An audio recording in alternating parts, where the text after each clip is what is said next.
The championship or bust mentality we have with sports teams can be a dangerous and frustrating one because it usually sets us up for nothing but disappointment, anger, and, sometimes, shockingly bad sports takes.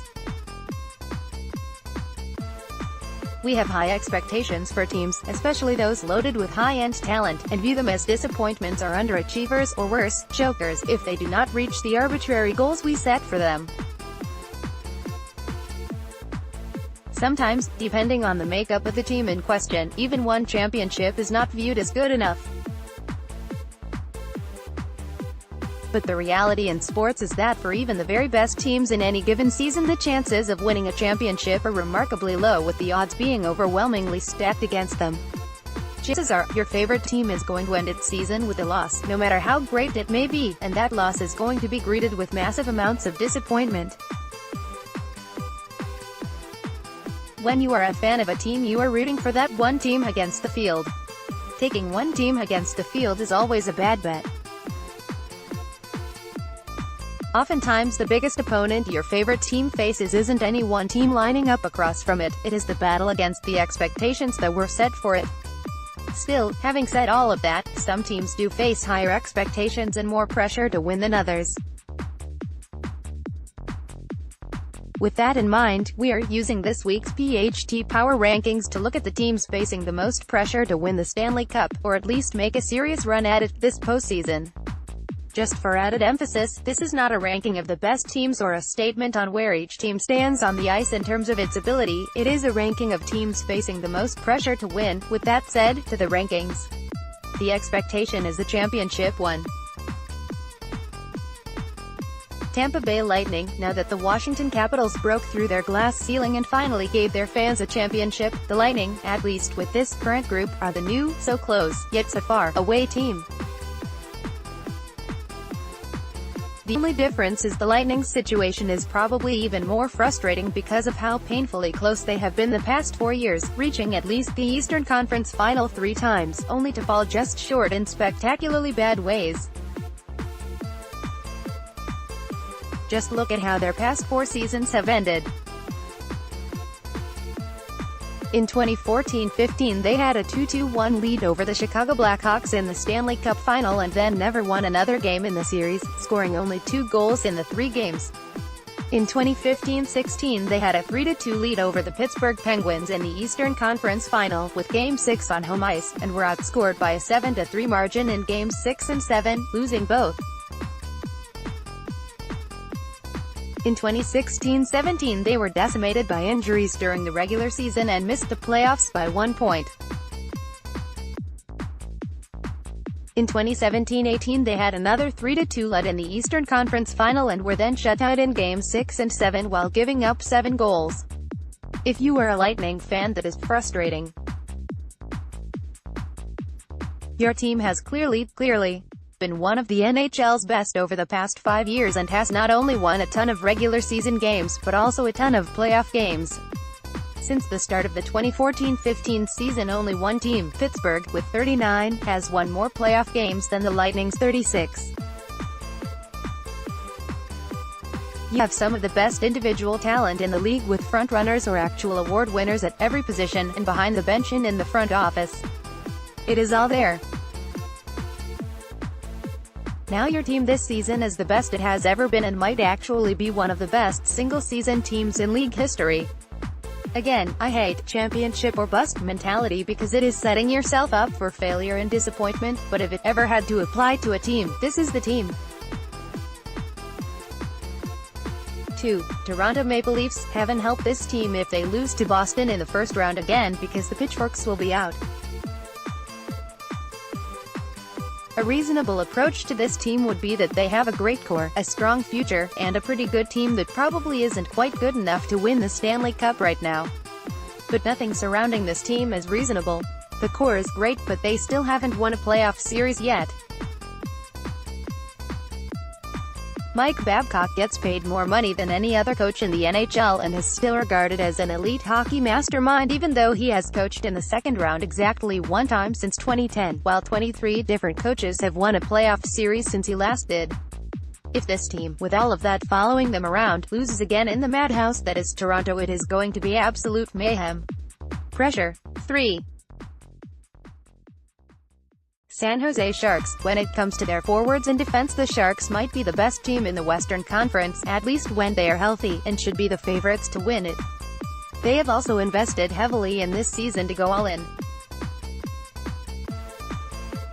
Erik Karlsson is a free agent after this season. They are running out of time to get Joe Thornton a championship, and they gambled at the trade deadline that Martin Jones and/or Arundel will get their act together and start stopping some pucks.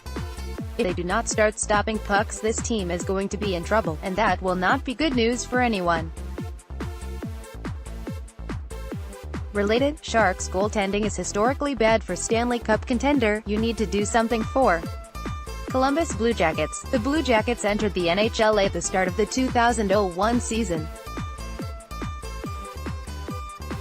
Since then, they are one of just two teams, the Florida Panthers being the other, that has not advanced beyond the first round of the playoffs in that time. They have only won 5 playoff games total, a level of futility that has been matched only by the Panthers.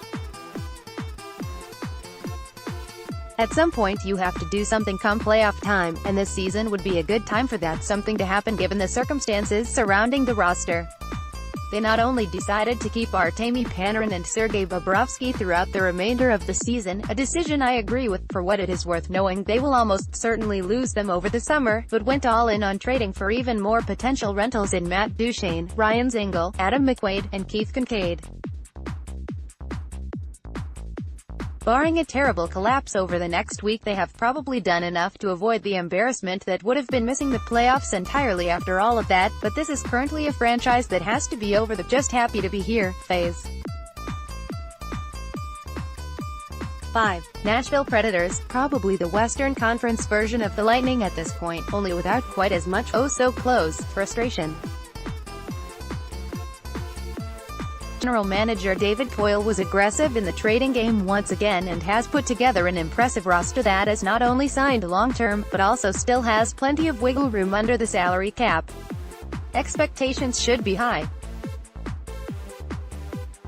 6. Boston Bruins. Here is a sentence that has probably never been said or written about a Boston sports team in the past 10 or 15 years. They are really underrated, probably overlooked, and have very quietly been one of the most dominant teams in the league this season, especially when you take into account the injury situation they have dealt with at times. The biggest obstacle they face is playing in the wrong division with 2 other Stanley Cup contenders, but it shouldn't shock anyone if they are playing in June. 7. Winnipeg Jets. After reaching the Western Conference final a year ago and coming back with a roster that boasts one of the best collections of high-end forwards in the league, this should be a team expected to go on another lengthy run, especially if they can hold on to the Central Division lead and draw a wild-card team in Round 1. 8. Calgary Flames. The Flames have been a huge surprise this year, and there probably were not many people that had them pegged as a potential Stanley Cup team at the start. But when you are the number 1 seed in a conference, that definitely brings some expectation to win. Nobody in Calgary should be mad if they fall short of a championship, but at this point there should be an expectation to at the very least make it to the second or third round. 9. St. Louis Blues. The Blues went on a huge spending spree over the summer in an effort to boost an offense that kept them out of the playoffs a year ago, and they seemed to have found a goalie, at least for this season, that has not only put them in the playoffs, but has given them a chance to maybe steal the Central Division in the final week of the regular season. Given the way Nashville and Winnipeg have played at times down the stretch, neither one of them looks unbeatable in the first 2 rounds, and the Blues have been one of the league's best teams ever since Craig Berube and Jordan Binnington were added to the mix. The door is open for them. 10. Dallas Stars. Always the winners of the off-season, never the winners during the season. This has been a truly bizarre year in Dallas that began with the team's CEO publicly ripping his best players even though they were, and still are, the only ones producing any sort of offense. Given the way the goaltending has played, they are going to be a tough out if that continues. The trio of Tyler Seguin, Alexander Radulov, and Jamie Benn can take over any game offensively at any time, but there is not much after them. Realistically, not a championship team at the moment. But given how the GM is always looking for the blockbuster move and the way the CEO acted this season, it would probably be beneficial to not go out early. You get the benefit of the doubt. 11. Washington Capitals 12. Pittsburgh Penguins 13. Vegas Golden Knights. All three of these teams get to go together because the same rule applies to all of them, and I would say the same thing about all of them. The players and coaches are professionals that are wired mentally to compete and win and go all in every game, and they will. In their eyes as coaches and players, anything less than a championship will be a disappointment because this is what they play for.